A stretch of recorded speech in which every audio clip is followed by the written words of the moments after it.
Welcome to Esoteric Thoughts. Today I have the great pleasure of welcoming Nepal back to the channel, and also our guest, somebody who has been supportive to me, supportive to the channel. I welcome David Whitehead, the truth warrior, to Esoteric Thoughts. How are you, David? Oh, I'm doing great, man. And thank you so much for bringing me on. And Nepal, so great to meet you. Love your guys' channel. I'm so glad to see that it's growing and you're expanding. And so hats off to you. And I'm very happy to be here for this chat. Thank you, David. Appreciate that. Appreciate that. Can we start off by just giving us a bit of a history in terms of your history through religion as a child? Did you grow up in the church? Yeah, I did actually. My parents were, my father was raised as a Catholic. My mother was sort of like I guess, a loose Catholic. And then my father converted to more of a Baptist Pentecostal perspective. And that's how I was raised. I was raised through that system. My grandmother, who's my father's mother, she was like Catholic right up to this day. So I had a mix of Christianity in my early life right out of the gate. It was what I was first introduced to as the worldview. And as a child, I don't know why this happened, but for some reason, something about it didn't fit with me. I just had loads of questions, and I never felt like I was treated seriously enough as a kid to have, Sunday school teachers, my parents, their friends that would come over after church service and talk about stuff. I never felt like my questions about it were ever treated seriously. And I don't blame them. I mean, I guess, you're just a little kid and they're in their mindset and they're like, oh, don't worry, we'll get to all that eventually. But I realized right out of the gate that if I did get an answer on a question I would have about what I perceived to be kind of a contradiction, right? I never really got much of an answer that was satisfying me. So I went, okay, I'm going to go and look into this. I just had an instinct to say, I want to know why are there different religions? Like, that was the first question I had, was why are there different religions? Like, why, if this is true, why isn't it just what's known everywhere in the world?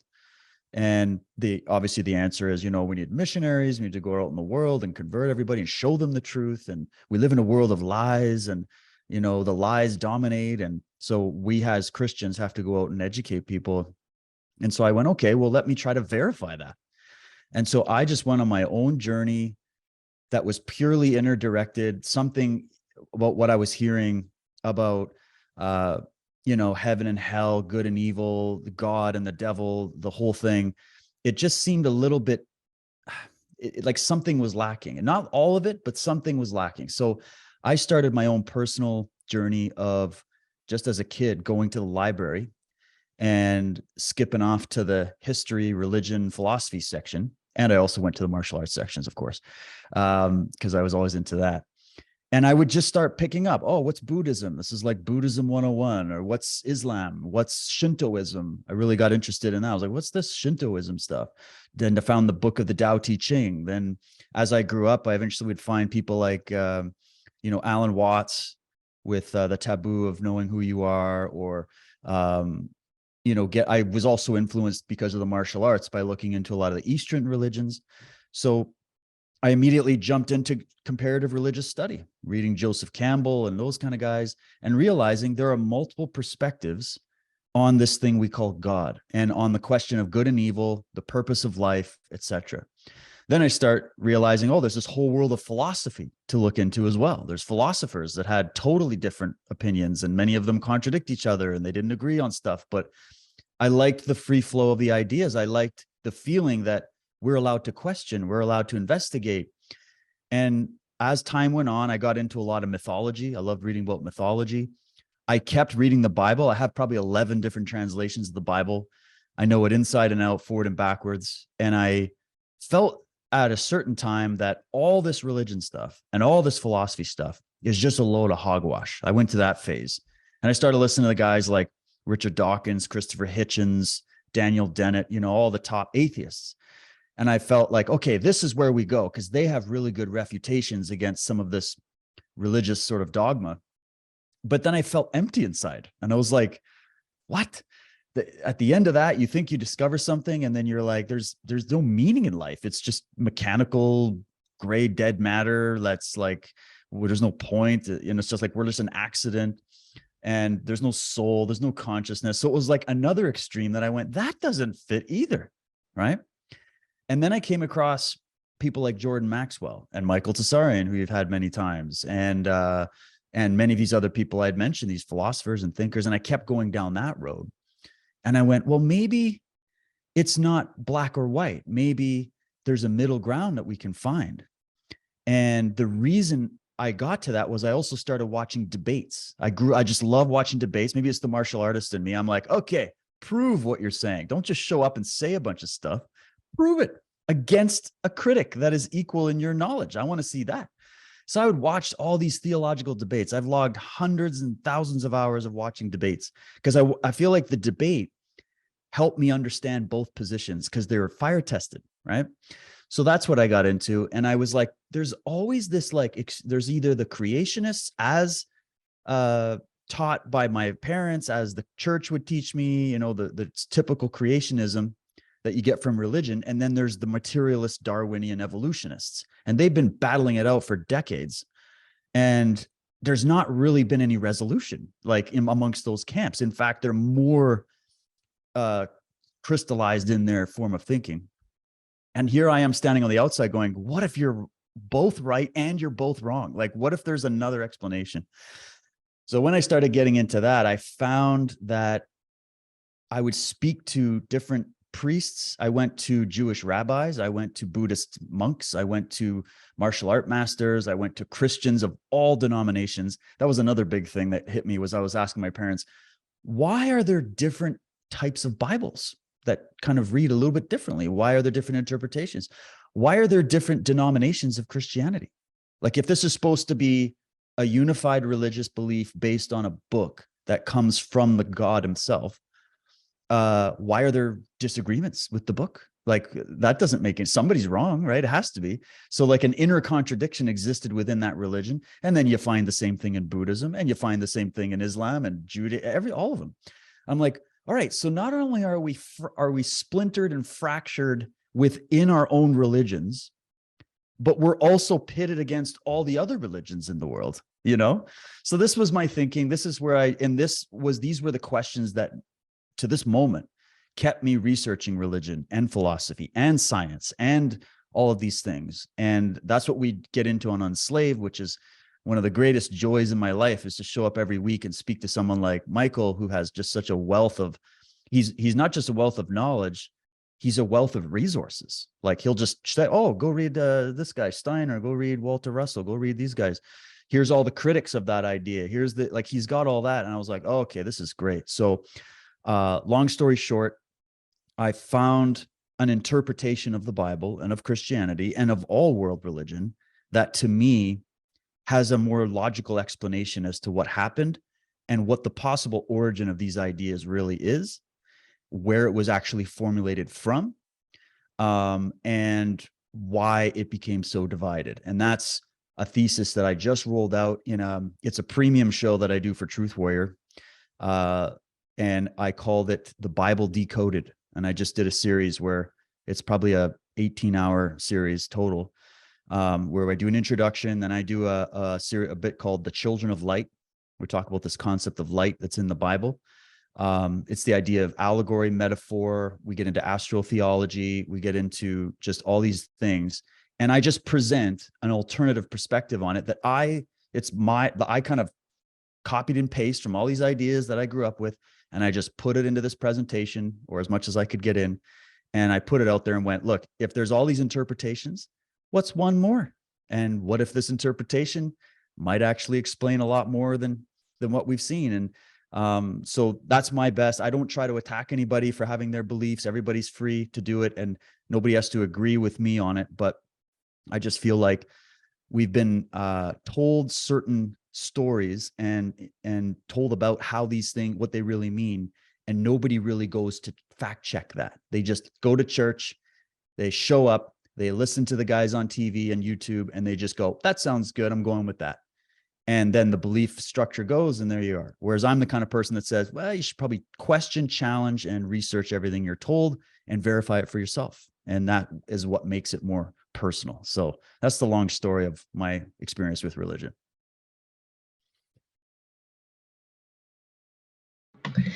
Thank you for sharing that.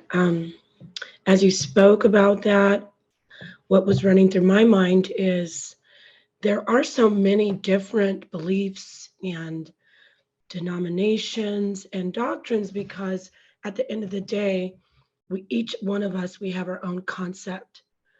A lot of us release that power, I call it, our concept of God. We release it to an institution and we give it to others.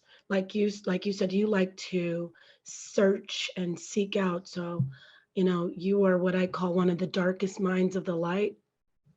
You like to go deep because you want to find out, what's really there. You want to see. So I want to ask you, where are you right now with your faith and your belief? If you don't mind, if that's not too personal.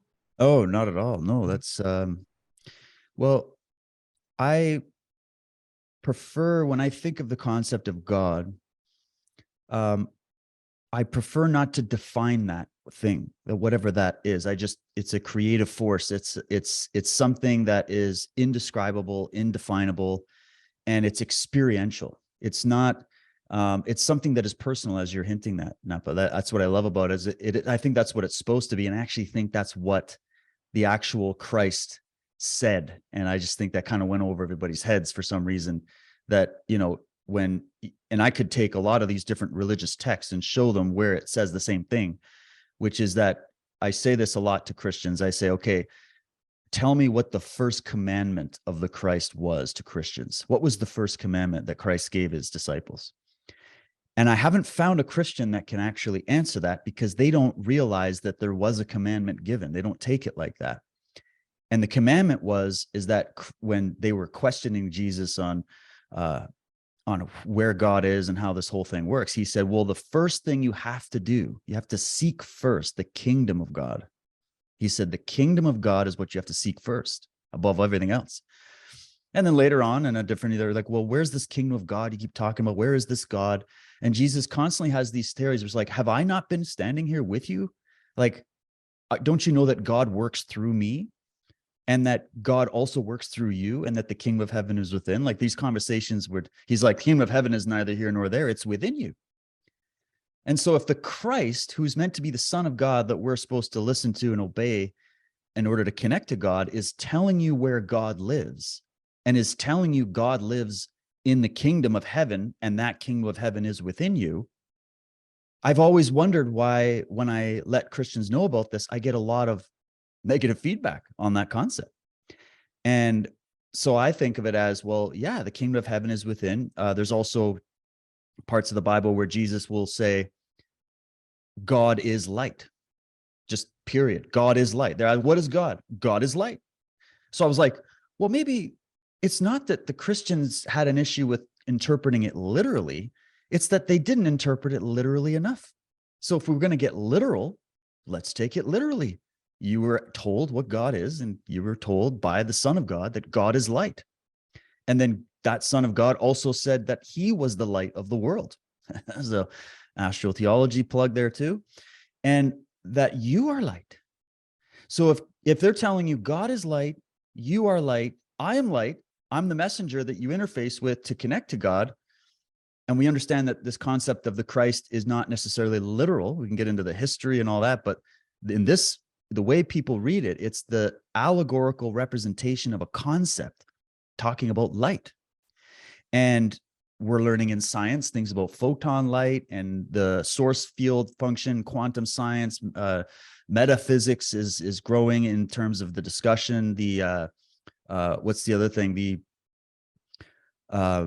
It's escaping me. Anyways, in science, they're really determining the properties of light and how it is the force behind all things in the universe, including the cells that make up your body. And then you look in the Old Testament of the Bible, and they have like calculations for the actual speed of light right in the Bible, stuff like this. And you go, all right, well, that makes a little more sense then. that if we're saying, well, we're connecting to the light, and then in my presentation, I also got into the work of some of these brilliant thinkers that were talking about darkness, as you brought the darkness. And there's a statement, I'm trying to remember what book it is in the Bible. I think it's in Psalms, where they're saying, allow them to hear the teachings of the dark sayings of old. The dark sayings of old. I'm like, what's the dark sayings of old? Well, that means that's hidden metaphorical language. That's what they're hinting at. So if you understand they're teaching you this in dark sayings, you have the Christ also saying, I never speak but in parable. Parable is allegory. And telling you that you can do everything he can do and greater, and that the kingdom of heaven is within, and that God is light and you are light. That's a different way of interpreting everything else in the Bible now. And so when I look at that, and then I go, okay, let's look at what the Buddha was saying about light, and let's go look at what even Muhammad was saying about it, and all these guys, you start to see that actually, to really wrap this up, there's a quote by Rumi, who is the Sufi poet, who I love reading. I read this quote years ago, and it changed everything for me when he was talking about what the truth is.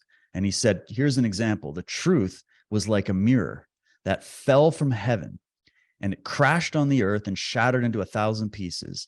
And then people came from all parts of the world, picked up a piece of that mirror, and thought they found the truth. And I went, okay, so where I'm at now is that all these religions and all these different interpretations and all these different things are basically just different shards of that mirror. And what happens if we try to properly interpret them and put them all together? What happens when we do that? A totally different picture emerges. And I think that picture is much more grounded in reality. It's not as pie in the sky out in some other dimension anymore. It brings the concept of God and spirit and all these things to you in the here and now, that you can experience anytime that you want to connect to it. And nature, which is the creation of the creator, is the best place to get the hints about how that works. So that's how I see it, is that it's sort of a mix between some of the Hermetic concepts, mystical naturalism, some blending of the philosophies, and just a different interpretation of all these scriptures. As well as now, let's put the scriptures aside, and then you start getting into personal experience. And that's where I sit, is I just go off the way I connect to that divine presence in the universe that we call all these different names. I don't like giving it a name. I just like to experience that communion with it. And I do that by connecting more within myself and also connecting to nature. And that's where I sit right now. Wow, you said so much that resonates with me. I'm excited because, number one, I just did a presentation on God and light, and God is light, and I connected it with science. So I want to go back. You said a lot, so I want to go back to talking to you about the science and God, how it relates so much.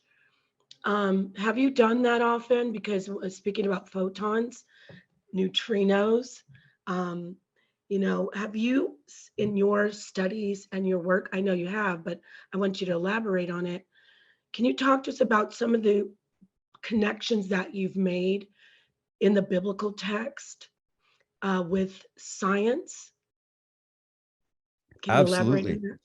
Absolutely. And there's a whole discussion to be had as to how ancient peoples, whoever put this book together, which I think is a compilation of ancient traditions sort of mashed into one, with a lot of edits, a lot of mistranslations, a lot of missing pieces, but it's still there. It's still part of the, I think the original, I guess the way to say it would be, I believe there was once upon a time in a faraway land, there was an original universal understanding of a common knowledge of this science. Okay.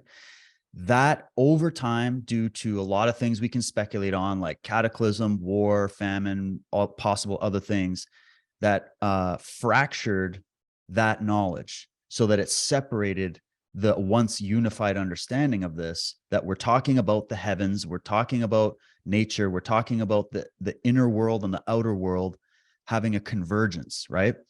And it's what's known as the law of correspondence in Hermeticism. And the law of correspondence is the idea of the microcosm and the macrocosm being unified, right? So as above, so below, as within, so without, as the universe, so the soul. There's a resonant connection between all scales of reality, right? And so when you know that was sort of the canvas which all these religions borrowed from and adopted, and they only adopted certain pieces of it, then when you put the puzzle and all those mirror pieces together, you get the picture of what now science is finally being forced to also admit, because I think in the world of science, there also became a split where there was just the scientific method. And then there was the institutions of science that in many ways have formed their own religious view based on belief, even though they'll never admit it, that it's not really based on science. It's a belief system of materialism, right? So, but if you discount science, you're missing in one of those pieces. So what I'm looking at is put it all together. And it's interesting that in ancient texts, and we can argue where all these texts came from, you have discussions of how to bring light into the body, right? I think it's in Matthew, and he gets very specific about let thine eye be single and your body will be filled with light. Just that statement alone, I could easily prove that what I'm talking about has some merit, okay? Because if I were to speak to a yogi or anybody from the East, a Tibetan Buddhist, and I said, could you explain what you guys mean with light in the body? Because they talk about light in the body as well. What do you mean scientifically by that? Is this some mystical force of chi power or whatever? But how would you say that scientifically? I've spoken to these guys and they'll talk about melatonin production as being a possible scientific correlation to what light in the body is. Well, is it any coincidence that in your body, in your mind, in your brain, in your physical brain, and esoteric, you might like this. We talked about the astrotheology aspect, which we could get to if you ever want, but that's the idea of the numbers and the patterns of mathematical patterns in nature, where you have the 12 zodiacal signs and they're circumambulating a sun, which is the central sun, which is the 13th sign, right? Well, how many disciples did Jesus have? He had 12, and he was the 13th. He was the sun. And then how many tribes of Judah were there? There was 12, right?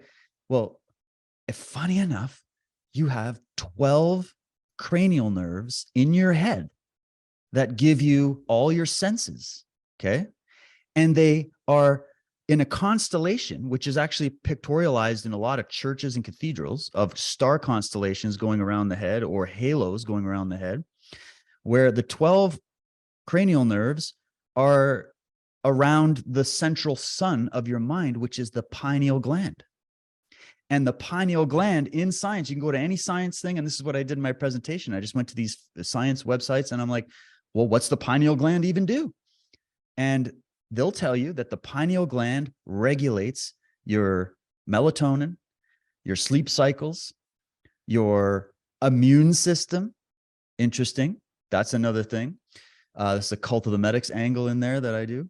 And then you think about it as, wow, so if the Bible's telling you this science, which was known in ancient Egypt, because there's much things we can get in there. And don't forget that the Jews were supposedly slaves in Egypt for how many years, right? You'd think they didn't adopt aspects of this science into their belief.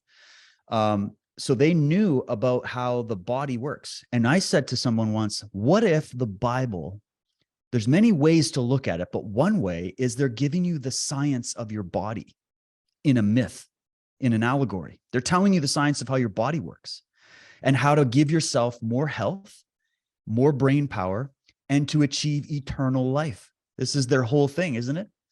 And so when you find that, and then you start finding verses in, like, I think it's in the book of Ezekiel, some of the Old Testament, there's a discussion about when, what's his name? Joseph gets the name Israel, right? Or Moses gets the name Israel. I'm trying to remember, I'm mixing it up right now, but someone gets the name Israel. Jacob gets the name Israel. That's right. I knew it was older than Joseph. Jacob becomes Israel. Yes. And Israel's a composite of Isis, Ra, and El, which were the three major gods of, the ancient world. And El literally translates to light, by the way. So that's kind of interesting. So Israel, he gets named by God or by this angel. He gets named Israel. And the place that he gets named Israel, which is kind of like you just graduated, boy, you're now Israel. The place he gets named is called Peniel in the Bible. Peniel. I'm like, what? And so it wasn't called anything else. It was called Peniel. So Peniel, Pineal, slight translations translated into English from ancient, all these ancient languages, Hebrew or whatever. You go, wow, what's a coincidence? And then another one real quick is the discussion, speaking of the 12 tribes of Israel, the lead tribe is the tribe of Judah. And the number of the tribe of Judah was given in the Old Testament. And it's exactly 144,400 or something like that. I'm not off my notes, but it's actually, I was like, what's that specific number? It's not like 147,400 or not 144,562. Like they're talking about an encampment of a tribe that has a number, and they're giving that number, this 144,000. And it turns out that's the exact number of the speed of light. If you go look up what they call the speed of light. So you're already talking about light through metaphor. You got all the numbers in there, again, hinting at a metaphor and hinting about this metaphor that it is the correspondence principle that they were talking about, which was known in Egypt. And so even though you talk to the average Christian, they look at everything coming out of Egypt as a bunch of pagan, evil, Luciferians, whatever. You go, if you read Gerald Massey and Swala Delovich and so many of these other great guys that understood all this stuff, they're going to tell you, oh, wait a minute, your entire Bible is based off of this knowledge of the body and how light in the body works. Now, here's one more point I'll give you.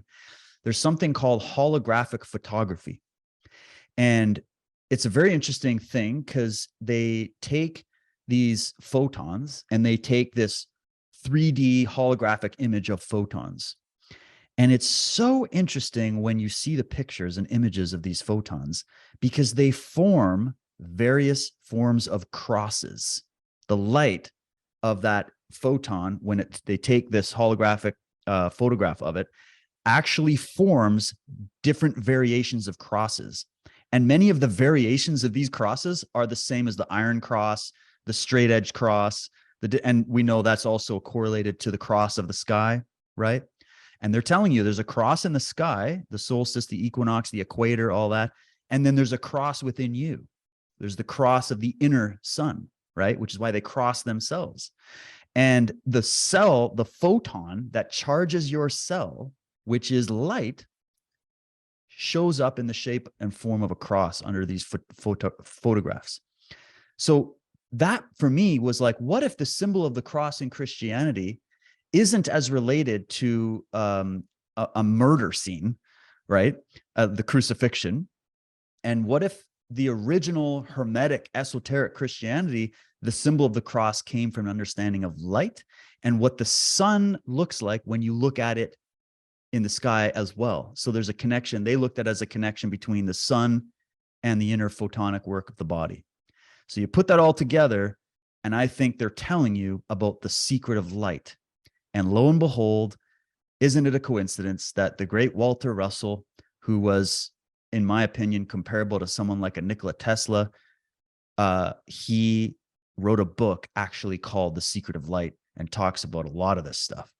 And I went, okay, so if we look at it from that perspective, we might be getting closer to what the ancients knew in their science. And when we now converge that with what our modern science is discovering, I think we're learning about where we all got confused on all this stuff. And if we brought it all together, I think we could get a much more coherent picture. Wow. Thank you so much. Just listening to you, this is your interview. I just want to share so much information with you. I have to talk to you again about this situation with God and light, because Absolutely. you're 100%. And when I hear you speak about this, I mean, it's like we're in a paradigm, we are in a paradigm shift. We're shifting, we're leveling up in our consciousness. And so many people just we're all gathering on the same wavelength. You know, when you're talking about light, we're talking about also sound. People, I Right. know you can get this, but people make this great distinction between sound and light, but it all goes back to that one connection of vibration and frequency, and you're on it. So when you talked about the crucifix and well, the cross looking thing with the photons, I don't want to leave this alone because it's so powerful. I'll get to, you know, the rest of the interview, and I know we don't have a lot of time, but um, you know, even in CERN, in modern science, CERN, they're finding that neutrinos are faster than the speed of light. They're moving faster than photons. And so really, I just want to say, like the Tau, that particular symbol, the cross that you talked about, it goes Right. all the way back to ancient religion. So I just want to throw that out there because I'm so pleased to hear you talk about this, but I can't segue into you. And you touched on Kemet, Egypt, and Christianity, or Torah, like the basis of Christianity. Can I talk to you about comparative religion and the ancient religions, how they're really all, like you said, the Christians think, oh, that's so evil, but they're all coming together. They're all the same.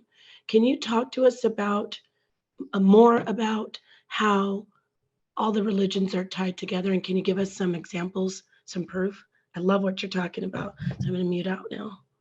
Oh yeah, no, that's great. And I'd love if you could send me your presentation. I love the subject. It's so fascinating. And the more you dive in, the more there is to learn, and we're still learning. So anybody that hasn't heard this before, welcome. This is one of the deepest rabbit holes you'll ever go down.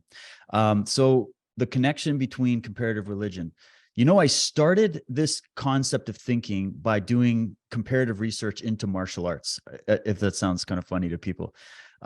Because I grew up in martial arts. I started in karate at the age of 9. And right away, my karate senseis, as much as I loved them and learned a lot from them, they were telling me that all the other martial arts were bullshit. And I should just stick with karate. You don't ever want to go to the ground. You stay on your, and they had their thing. And then over time, eventually I'd go swing into a boxing gym. And, you know, the boxers are like, those guys never keep their hands up. They don't know how to punch properly. Boxing is the way to go. And the judo, no, we throw people on the ground. Judo is the way to go. It's the best self-defense. It's the best martial art. And you just keep going through it. And you're like, why can't I get away from this thing where no matter what I enter into, everybody thinks they have the best thing and everybody else's is nonsense? Like, where's that even coming from? And it's obviously religion is the best example of that. And I started noticing that pattern. So I think that's what got me thinking about this as a kid. Was I made a connection between the pattern of there is no comparative martial art philosophy. What's going on with that? Why wouldn't one want to learn from everybody, right? And then there was no comparative religious study that I was introduced to. I was like, what's going on with that? Wouldn't we want to learn from everybody? And I couldn't believe the resistance I would get from mature, educated, smart adults, allegedly, that were so resistant to even trying to do comparative research on it. I would have Jehovah's Witnesses coming to my door, and I wasn't the guy that slammed the door. I was the guy that said, pull up a chair, let's have a coffee, and I want you to convince me. Let's go. Like, tell me. And I would sit there for hours and debate these people. And there's no ground for any other belief. And then that led into my research on cults, all these weird cults. I had to do this for a show I was working with History Channel, and I was interested in it. All these weird cults coming out of Los Angeles and other places. Like, what is it? They're telling the same thing to their people. Like, you know, the Heaven's Gate, you know, we're the only ones that have the truth. So drink this cyanide and, you know, we're off to Hale's Bob's Comet or whatever. Like, how do people believe this? Right. And I think that there's a resistance in us from wanting to know this. And I wonder why that is. I think there's a fear of it. I think it's born out of fear. I think we've been raised in it. And I even wonder if there's like a genetic memory that's built into a lot of people where we were raised through centuries of dogma, right? And that has a spillover effect. There's a memory in that. And that somehow gives people comfort.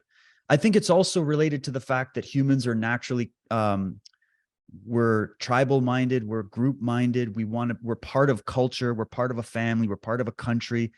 And there's nothing wrong with that. I actually really endorse that. I don't want us to just be a big glob of all the same thing. I love the diversity of humanity. But when it comes to these ideas, it's led to war and genocide and persecution and evil, right? And humanity is farther from the truth than they've ever been on the grand scale. So the religions have had thousands of years to combat evil and try to eradicate it. Epic fail there. To bring some kind of truth to humanity that would unite humanity rather than divide us. Epic fail there. So then what do? Well, I realized you got to go to the mavericks, the outside of the box thinkers, the rebels, the people that were burnt at the stake for challenging the church, like Giordano Bruno, or all these people that challenge the dogma of the day. And you've realized that all truth passes through those three stages of ridicule, violent suppression, and then eventually self-evident realization. So that whole thing I wanted to put out, because when you think about comparative notes, if you compare notes, if Christianity compares notes with Buddhism, there's so many uncanny similarities that you can't look at them and deny it. It's impossible. Like if you look at them honestly, it's impossible to deny it. And then if you also then take it to other traditions, Asatru, or even just all over the world, you can find the examples, because I think what I was looking for was, what's the common denominator? What's the common denominator with all this stuff, right? Forget about the way it's written, the names of the characters and all these stories, whether we're talking about Krishna or the Christ or any of these, like, forget about that. Think about what they're actually trying to tell you in these books and in these teachings.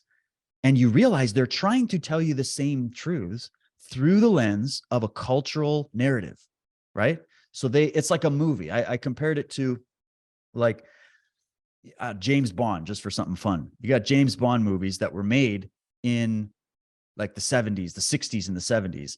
And, you got like Sean Connery as James Bond. In those films, there's certain things happening in the 70s in our real world, like historical things, certain wars going on. There's always the Russians who are the bad guy in these movies or whatever.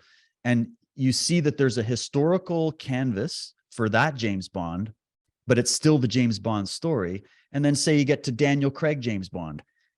Now those stories are being told with the same character, the same sort of motifs, but on the canvas of our current time, because it's made in our time. So I think these texts are the same thing. There's the historical element of them is just the recognition of a historical time. And then there's a mythology that's written on top of it. And the reason that's important to comparative study is because when you see that, now you can look past the names of the characters, past the costumes and the way they're depicted, and you can actually get to the crux of the story, which is telling you about light. It's telling you about truth and lies, good and evil, moral virtues versus immoral sins, even discussions about history, discussions about metaphysics. It's all of this. And so if we're to get to the truth, we have to be able to compare notes. And if we don't do that, we're going to keep perpetuating these wars and divisions, and we're not going to bring any kind of unity. And I think these wars and divisions were spurred on by these priest classes who, if we just think about it, I told this to a Christian the other day. I'm like, do you realize that the Bible's been around for how long, but that the actual Bible study, the process of studying the Bible and theological debates, that's only a couple hundred years old. Most of this stuff was taught to people who couldn't read or write, and they literally relied on somebody to translate it for them and just go, oh, I guess you're right, I'll just take that, right? And there was also very severe punishments if you didn't adopt it, which to me, that tells everything, because truth doesn't need to be defended with totalitarianism, right? So the idea that one religion is the only religion is a fallacy, because there's as many interpretations of that religion as there are members of that faith. So you have to compare with others. It doesn't mean you have to adopt everything, but in order to learn something, you have to learn all these different variations of it, and then try to go, well, what's the connecting tissue to it? What connects it? What's the similarities of it? We're all human beings. How could we all be so radically wrong? Like, there must be something there. And so when you realize it's a problem of interpretation, you can actually solve the riddle and gain incredible insight into what these texts were trying to teach us. So comparisons could be started with, say you get into people like Kersey Graves, who was an author, a rebel, I can't remember the dates, probably early 1900s. And he wrote a book called 16 Crucified Saviors. He's talking about how before the religion of Christianity and the discussion of somebody named Jesus Christ, there were 16 saviors in various cultures that predated that had identical characteristics to what we hear about in the Bible about the Christ. So that tells you there's actually preceding stories that tell the same story, but with a different character. It's almost like there's Shakespeare that wrote the play, and from the time he wrote it till now, there's been different actors on stage playing those characters, right? That's how I see it. So now you're starting to go, okay, so humanity knows something about this concept of light and the stars and the world and light and darkness and all this. And we've just found different ways of creatively expressing it, mixed in with a lot of priestcraft and manipulation of this. Because remember, these ideas are the most powerful ideas that exist. And so whoever can control the idea will have the most power on this planet, right? It makes sense. So they didn't want the church, and the reason they edited it and the reason it's taught in a certain way is that they don't want the average person to be able to develop an individual one-on-one connection with that divine presence. Because then you're going to find out your potential. You're going to realize the story of the Christ is the story of you. Okay. Just like a movie is like the protagonist in the movie, you identify with it because that protagonist has elements of you in it. That's why you like the protagonist and you follow it. You know, you're not that James Bond character or whatever, but there's something about it you identify with. It's the same with this. So if we zoom back and we put it all together, they don't want you to know that you don't need them. You don't need the priests. You don't need the church as a cultural thing. We can get into that. I believe that's positive. I believe we need that for community, for all of that. But as we see the West specifically right now, running back towards a very medieval version of Christianity, right? It's not like, I feel like because of the chaos we're in and the what people have been going through, they're looking for answers. They're looking for comfort. They're looking for something like that. So they're flooding back into the church again. And there's a push that way. And there's a good argument to be made that maybe that needs to happen in the West so that we don't lose our entire identity. But I said, well, if we're going to go back to it, let's go back to it with a proper understanding of the interpretation. That won't divide us when we do it. Let's get it right this time, and remove the priests and have instead a direct connection with the knowledge that's gained through these texts and your own experience with the divine. If we have that, then it removes where the lie comes from, which is priests manipulating knowledge for the purposes of controlling the masses instead of enlightening and freeing them, which should be the promise of real religion. Well, very strong statement, easier said than done. I think people just, like you said, it might be something innate that they want this leader.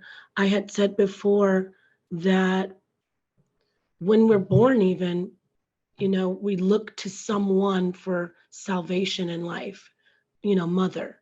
So I don't see us ever just saying, okay, doing which I think we should, just having our own individual selves, individual concepts, and we come together and we resonate with each other. Like I love the analogy of the broken mirror.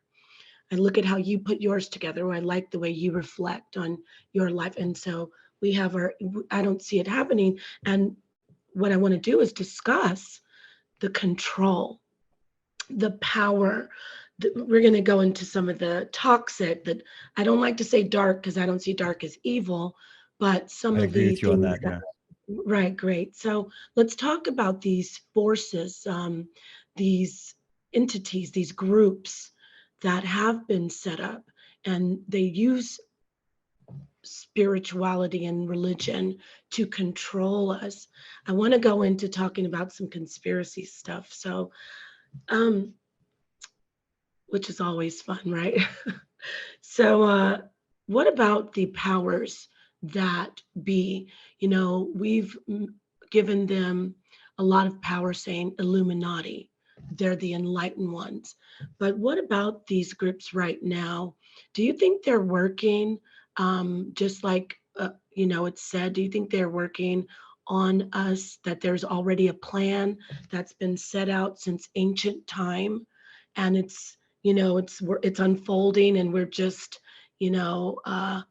pawns in the game trying to escape the plan. Do you see it as that? I want to talk to you about conspiracy and these groups that control us, if you even think that's going on. Yeah, really, I love the way you framed that. And I agree with you about darkness getting a bad rap. Real quick on that. Where does light come from? This is what right away when they get into all this light, there's the positive side of looking at the light. And there's also a weird conundrum of the dark side of light in the occult world. Okay. We'll define all that. But if you realize that light comes out of darkness in a physical, I'm talking physically here, not metaphysically, philosophically, light comes from darkness, right? So darkness itself is not evil, obviously, but the way human ancient man, imagine, I think we forget while we're living in our modern cities and, all that, we're so disconnected from nature and the reality of survival if there's no electricity, just that, that we forget how the ancient mind must have saw nature, right? So when they looked at the sun, it was the savior of humanity because it provided photosynthesis, warmth, light. Our eyes, we have really horrible night vision. And at night, what happens? It becomes cold. We're blind. And that's when the predators come out, right? And so that was always looked at as when they did that reference of darkness being equated with evil, I think that's the origin of it, was the struggling out of the darkness of nature and the fact that nature was unforgiving, nature punished your mistakes. That's reality, right? But it doesn't mean it's evil. It's just a fact of nature, But the ancient man, probably traumatized from different cataclysms and wars and God knows what else, they looked at darkness as, or some at least did, they looked at it as that's where evil comes from, because that's where the predators come from, and that's where I can't see. And so I need the light to guide my path. And there's so much writing in the Bible about the light will show you the way. It's like, it's a simple statement if you take it literally. Yep, the light shows the way. The sun comes up and then it shows the way. It's the savior of the world, right? So there's that. I just wanted to preface with that because I agree. Dark is not evil. But if we get into what I refer to, I mean, one way of calling it is the dark occult, but dark meaning the evil, ignorant aspect of it. The negative, inverted version of this knowledge, let's put it like that. There are people that realized that, and they're very elite groups that have been around for a long time, that in order to control and gain access to land, resources, and wealth, you have to control the people that live on that land, that are near those resources and live around those resources, and that actually create that wealth. Because remember, wealth isn't just some numbers on a screen in a bank account. Wealth is created by humans adding value to processes and aspects of nature. So we go into nature and we take something that's really nothing other than its thing, and we convert it into something that's useful for us. We have this amazing gift. That's our ability, our unique ability to create something out of nothing. That's wealth creation, right? Without us doing that, nothing gets made. Bridges don't get built. Homes don't get built. So civilization doesn't get built. Electricity wouldn't have been discovered, right? So they know that, well, instead of just allowing it to be a big free-for-all where we'll eventually be eliminated as relevance, these elite, I'm thinking of these elite magicians, right? They're like, well, let's find ways of controlling the resources in the land. And in order to do that, we find a way to control the masses. And then we can gain wealth and we'll have an unfair advantage on the grand chessboard. And then that's where we're going to get our power. So these are people that have a belief system that their religion is power. They believe that real power is when you can control resources in nature and therefore control humans. And then you start to think of humans as a resource and not as your fellow humanity. Okay. And so that's the underlying worldview, is they're addicted to power. These, and we can get into the psychology and the debate about all the different aspects of it, but just real simply, they've existed. It's not necessarily a universal continuity plan that started in ancient Egypt and is still happening today. It's that there's always been the fight for control over land, resources, and wealth. And what happened is these groups in ancient times actually infiltrated the houses of light and truth, the real wisdom keepers and the people who were the servants of truth in the ancient times, who had this once whole universal knowledge. They had that information. They sequestered those books from the Library of Alexandria. They sequestered the knowledge. They went to tribes all over the world and milked these shaman of their knowledge. I speak to First Nations people in Canada. They tell me about this, how this happened to them. They didn't just get put in residential schools and all that stuff. The knowledge that those people had was taken from them by these elite royal families, okay? And that knowledge isn't itself good or evil. Like, we talk a lot about Masons and Illuminati and all this kind of stuff. The knowledge they have is not evil. It's not evil. Like the number 33, oh my God, I see it everywhere. Yeah, there's probably people doing little signals to each other, but that doesn't make the number 33 evil. For crying out loud, that was the age they crucified the Christ. Why? How many vertebrae do you have running up your spine? You have 33 vertebrae, not 32, not 34, 33 vertebrae that carry in a sort of a sine wave. It's like the staff of Hermes signal of the winding up the staff. The staff is your spine. The winding energy is the cerebral spinal fluid that is electrically charged, that replenishes a little pool that's in your physical brain.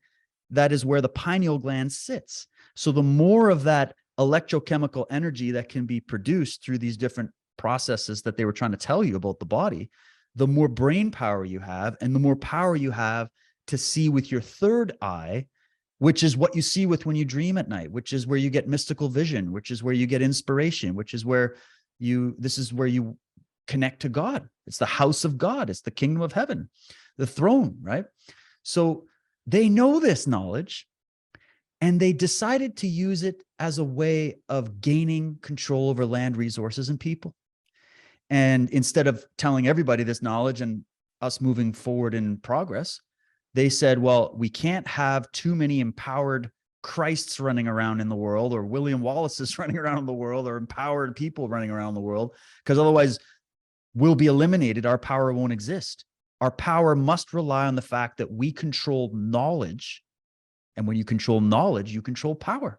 It's as simple as that. So that's the big conspiracy. The biggest conspiracy of them all is that there are elite groups of people that have a very ancient religious belief that just as Islam survived thousands of years, Christianity survived thousands of years, and all these other religions, their hidden private religion has also survived thousands of years. It might even be one of the most ancient ones. But theirs is a distorted, if you listen to like insiders like Manly Palmer Hall and the Duke of Brunswick and many of these other writers, they will tell you that all this is a perverted, all this evil is in these secret societies that got infiltrated is a perverted form of the ancient knowledge. And I have to always clarify this because everybody sees pyramids everywhere and all that. And I actually think Hollywood and some of these people signal to each other and all these things, but people get carried away and they start ascribing anything that looks occult in any way, or looks esoteric, or looks like ancient Egyptian stuff. Oh, it must just automatically be evil on its face because it's on the dollar bill. Like there's a pyramid with an all-seeing eye on the dollar bill. It must mean that pyramids are evil and the Egyptians were evil. That's how they think. Instead of thinking, no, that's them bragging that they conquered that land. They conquered that knowledge. They own that knowledge. That's a sigil. That's a magical sigil. That's a a talisman. That's all that is. It's like gang signs, like the Bloods and the Crips or Hell's Angels. They leave their signs around the neighborhoods they control to show that that's who controls that area. What's different with these gangs? The top arch psychopaths and control freaks in the world got access to Aladdin's cave of knowledge from the ancients that was meant to enlighten humanity. And they went, oh my God, we have the recipe for how human psychology works, how human biology works, how nature works, the nature of the universe. We have the blueprint for how to build cities and civilizations. And if you have the blueprint of how to build, you also have the blueprint of how to destroy and recreate something.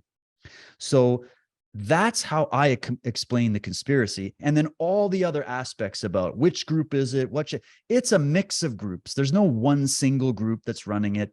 It's not just some Jews. It's not just some Catholics. It's not just some Buddhists. I always tell people, I see your conspiracy here, and I raise you the dark Tibetan Buddhist conspiracy. Did you ever hear about that one? Where the Dalai Lama is all hooked up. I have heard that. Dalai Lama's. Yeah, it's a big pedophile cult. Like, come on. It's the same as the Catholic Church and all the rest, because that doesn't make Buddhism evil. It just makes the fact that they hijack the knowledge, and it's the emperor that has no clothes. It's the pretenders, the fakers, the weakest among us that are, it's like a bully. They're pretending to be powerful by flaunting those symbols and flaunting that knowledge, but they're actually not smart enough to understand what the knowledge actually is. But they are smart enough to know how to give the masses the opiates. And there's that old thing about the blinding of the light. This was something that Michael Tessarian talked about. And when he told me this, I was like, oh, okay, now I get it. There's light, which everybody in all the religions love, but they forget that light can show the way. But if I shine a light right in your face, it obscures everything else, and you're now blinded by the light. So they attract people with circuses and halftime shows and media and big celebrities and big cathedrals. They're so big, it's bigger than you. The church is way bigger than you, so it must be true, right? Like the institutions and all this. And you're like, that's them blinding you with the things you think you like. Because we do like those things. We do like, we want someone to show us the way. We want someone to shepherd us. We want a father figure like you're talking about, a mother figure. And, when you get into Jung and his idea of archetypes and you bring that in, that's very powerful. But what if they know how to manipulate that? And like a sociopath, I've worked with a few. I've had instances in my life where some of the most unempathetic, sociopathic people are the most charismatic. They're very intelligent. You want to be around them. They look like the light to you. They're like, oh, this person is just so amazing. And then they're going to screw you for money. They're going to talk shit about behind your back. There's no morals. And you go, wow. Think of Jim Jones with the Jonestown, where he got 1,000 people to commit mass suicide together. Like, he was very charismatic. He was also a socialist, by the way, which is interesting. And he was also very much into this occult knowledge, and he knew how to wield it. Same with the Pope, same with the imams, same with all these people. They know how to flash the flashy lights up at you. And then you go like a deer caught in the headlights. That's amazing. That's God. And meanwhile, they're just taking your money, and they're loaded with pedophiles and drug addicts and criminals. And you go, wow, there's a bigger picture here that people don't want to see, that because they think if I'm exposing, say, the evils of the Catholic Church, the Vatican, or the evils of this religion or that religion or whatever, that I'm attacking their faith. They think they immediately equate it, because they can't see. I'm like, look, keep your faith. I'm looking at the corruption in your own institutions. That's it. It's a corrupted knowledge. So that now is the right canvas to talk about secret societies, where we get to the globe, all that stuff, because you can't get there until we clarify that point, that knowledge itself is not evil. It's like a hammer. If I use the hammer to build a house, then I think it's good. But if I use the hammer to smash someone's skull in for no reason, now it's a tool for evil. It's the hand that wields it that determines good or evil. Wow, that was beautifully put. I was thinking the whole time, I'm going to go back into the Bible. I teach a couple of classes, and I do presentations on the esoteric of the Bible. And when I hear you talk about this, we can look at even in the beginning with the creation story, the Elohim, which really meant a council, but it was changed to distract people and say God. But the Elohim, they said, we don't want them to have this knowledge. We don't want them to eat from the fruit of, knowledge of good and evil. We don't want them to. And then we hear the story of Babylon, not Babylon, the Tower of Babel. Don't let them come together and build and grow and go high. And then even in the story of Jesus, we have the Pharisees. Why is Jesus telling them how to be God? So, I mean, even going back to that ancient writing, we can see how far back these groups have, said, we don't want these people to know who they are. So, it's tough. There are several different groups, but people like you and like Esoteric and like Michael Tazarian, people who say, no, I'm going to look deeper. Would you say, I talked about a little bit earlier about the paradigm shifting. Would you say that it's inevitable, that it's coming to people and people are seeking it out? I want you to talk about the groups, the rebels. You said the William Wallaces. I want you to talk about people who are saying, no, I'm going to fight against the light that blinds me, and I'm going to go deep and I'm going to start uncovering. Can you talk to us or address the people out there who are seeking the truth, and just not just words of encouragement, but just, let them know, you're on the right track, don't give up, you know what I'm saying? Because these groups have been there since the beginning of time. So can you talk about the ones who are the darkest minds of the light? Talk to them. Yeah, really great questions. This is a fantastic conversation. You guys are awesome. So those that are fighting back, when you are seeking the truth honestly, and you are coming from it as a love of knowledge, a love of the truth. You actually love it. You form a relation. It's not just information you can lord over people. Like, you actually sincerely want to know, and you connect to that inner voice, which is the kingdom of heaven that you have. Unseen forces come to your back and aid you and guide you, however you want to define that. It could be an aspect of yourself that's reflecting on nature. It could be other dimensional angelic forces. It could be something, I don't know. But I've seen the dynamic in my life that even though this is the most challenging thing you are ever going to embark on as an individual, questioning yourself, learning about yourself.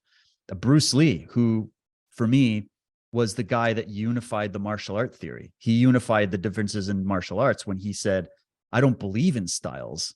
Styles separate men. I just believe in being a free-flowing, expressive human being. That's the highest level.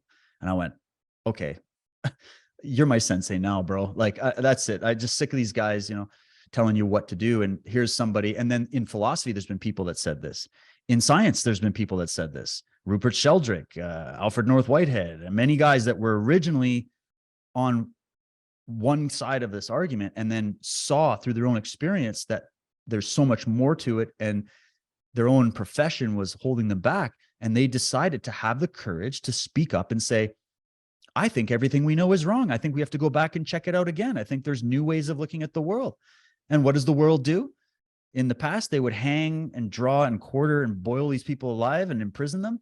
And in today's day, they just censor them and attack them and defame them, right? And I think some of them do still get taken out. But just know, for those people that are in this journey, what it is it's a journey that you've voluntarily signed up for, of discovering yourself in the end. That was the other statement Bruce Lee made, was that all knowledge is ultimately self-knowledge. And self-knowledge, don't think of that self in the way that everybody tells you, oh, selfish, you're a selfish jerk, only thinking of yourself. The self with a capital S is the interior ground of your being. And that's the spirit. That's God. That's the kingdom of heaven. So follow that.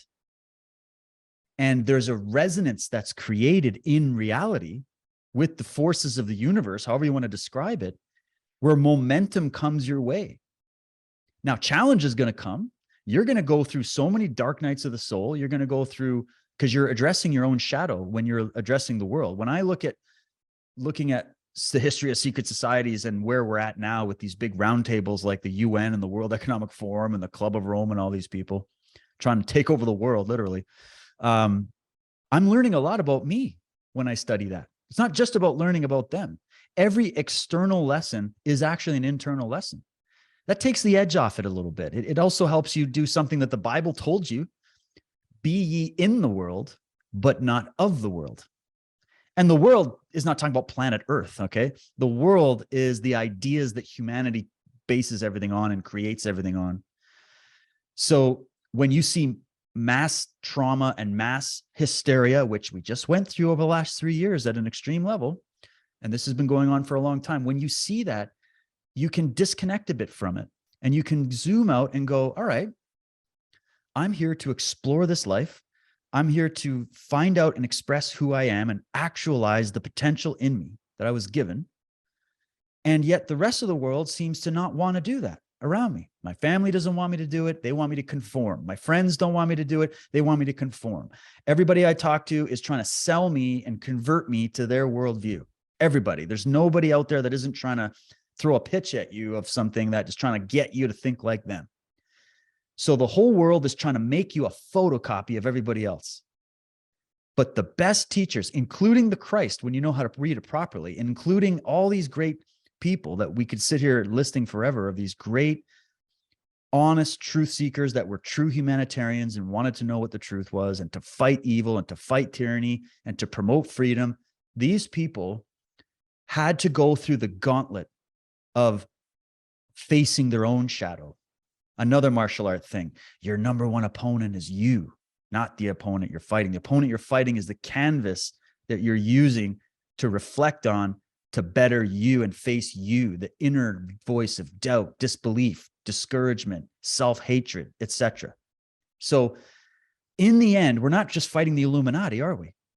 The Illuminati, let's just use that as a branch term. We could even get into that. The controlling factor, the evil ones, the dark sorcerers in this world, they rely on the fact that you don't even show up to that inner fight because you're so externally directed, you're distracted, and you're not empowering yourself. And therefore, you're not conducting all that photonic electric energy anymore. And you're now disempowered. Think of that word, disempowered. The power is getting shut off, right? And so then it's very simple. Now that you're out of the way, they can take everything over and they can control you. And what if they don't just want gold and minerals and oil and land and money? What if the real resource that is the target of these groups is the spark that is your consciousness, the genetics, the energy that flows through you? They want to entrap and control that. And so they look at you as a resource to be controlled. But the creator, however you see that, even if you just saw it as a natural unfolding of nature, either way, that's not the intention of that creation, is to keep you a slave. The intention is to allow you to unfold like every other thing in nature.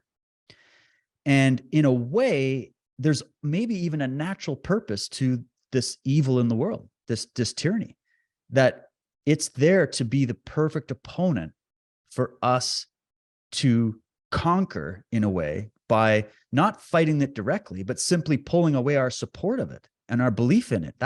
They gain power through belief. If they can get you to believe, they've got you, right? They make you believers instead of knowers, right?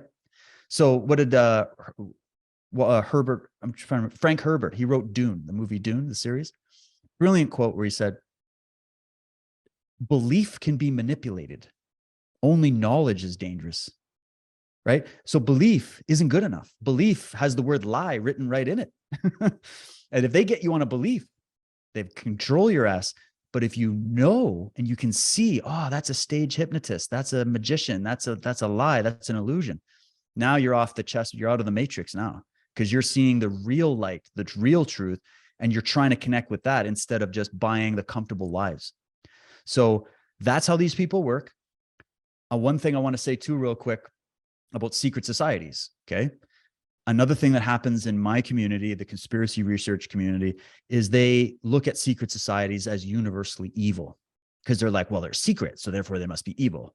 It's like, well, no, that's just an amateur interpretation, in my opinion, because secret societies were formed because these people that had this knowledge had to hide it and avoid persecution from the churches of the world, from the priests, from the elites, the royals that were chasing them down to shut them up. So the secret societies actually were born of a virtue. They went underground because they were persecuted. And they weren't just persecuted by the churches and the empire. They were persecuted by the masses of people who were unable to understand it. So they went underground. But when they went underground, they created the perfect structure of something called compartmentalization, which is a military term that's basically like you're on a need to know basis and everybody just knows their little compartment of knowledge. They think they know the whole thing, but it's broken up. And I think they originally set up that structure as a defensive mechanism to keep the knowledge alive. But over time, that system got infiltrated by corrupt people. And there's even many quotes and direct evidence we can point to that happening, say, within the Masonic lodges of Europe during the 1700s. There was this infiltration. It was spoken about by high-ranking members like the Duke of Brunswick, things like that. Many other elites talked about it, where there was an infiltration of a once sacred tradition that had the knowledge. That's all they had. And now those systems are run by criminal groups that are using it for what I'm talking about, for purposes of control. And they also have it's beyond just like this plan that's unfolding. It's a religion. It's a belief. They believe in what they believe in. And they believe humanity is livestock, that they have a divine right to rule. That's what they believe. And if you believe that, you're going to act on that belief. It's very simple. So, they flushed out all the moral people from the church, from the organizations like this, secret societies, and they just elevated the top control committees to be part of this group that is seeking power in the world, not truth. So that's the simple explanation. I don't know if there's anything out of that you want to go from.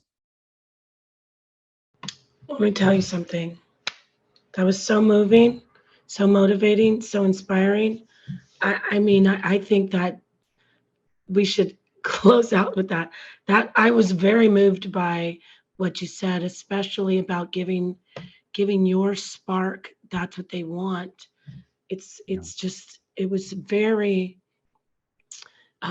profound statement when you sit back and you think it's not just that they want your material self, they want your pure essence. And that's what churches and all of these groups are doing. We're going full circle. They're coming in and they're telling you, this is your concept of God. And so I want to thank you so much for this interview. It was very, very enlightening. I'm so pleased to sit with you. I have to sit with you again because, it's not often that you get to sit with someone who resonates with you on the level like this. So thank you so much. Very nice to meet you, David Whitehead. Did you want to say something esoteric? Yeah, final thing I'd like to say, David, you created a separate media platform, an alternative media platform.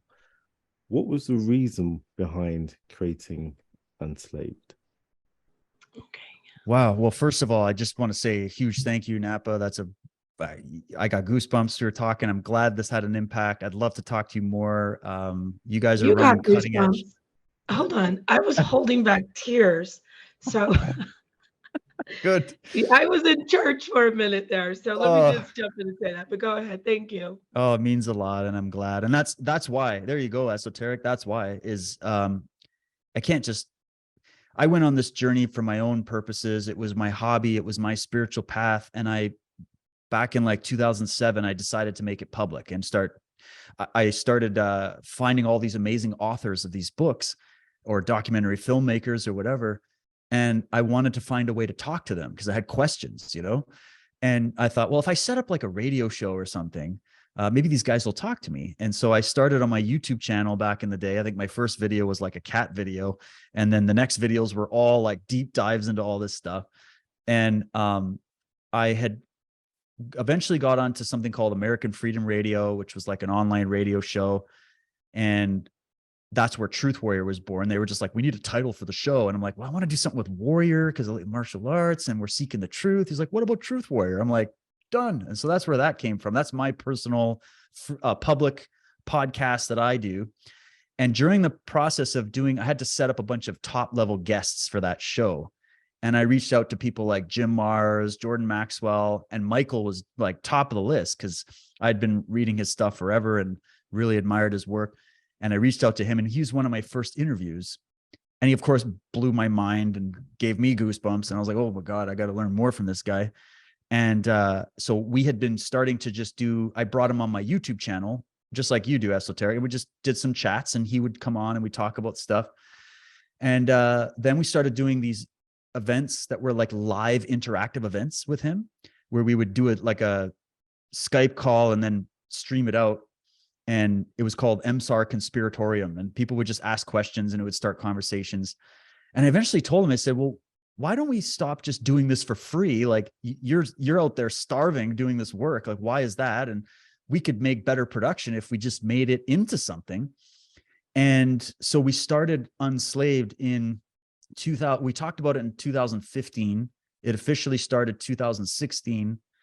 And we got censored immediately on YouTube, just immediately. And I went, okay, like we were censored before it was cool, you know? And so I said, well, let's put a price on it, a small price, and have the audience finance this project to help us get off of all those mainstream media. We'll just use them for what we need them, but let's do something custom, you know, which costs a lot of money. So we made Unslaved as a place, and we're still refining it and still working it, where basically Michael could pull all these projects off the shelf that he'd been sitting on for a long time because he didn't have the proper medium to do it. And that I could act as like I could add my own little 2 cents here and there. But the main thing was I was trying to help translate what he was saying to just average people, right? Because sometimes when he gets going, it's just like, what can we get what's the dictionary of definite? What's that word? So I went, okay, I can act as that buffer. And it just was a good chemistry, you know? So he liked working with me. I liked working with him. And it's just been an amazing, he's the easiest guy to work with, honestly. And the members that we have are just top shelf. They're like you guys, like they know the big picture. They're there for it. They have different opinions on things for sure, but Unslaved is a place where Michael and I, sometimes Michael will present, sometimes we'll interview people.